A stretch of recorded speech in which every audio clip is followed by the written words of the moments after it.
If you want to analyze your form data outside of Tally, exporting responses is the best option. In this guide, I'll show you how to export responses from Tally forms step by step. First, log into your Tally account and open the form that contains the responses you want to export.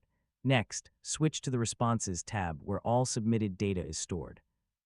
Now look for the Export button, usually located at the top of the Responses page.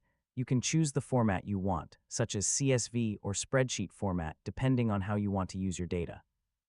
Once you confirm, your file will be generated and downloaded to your device.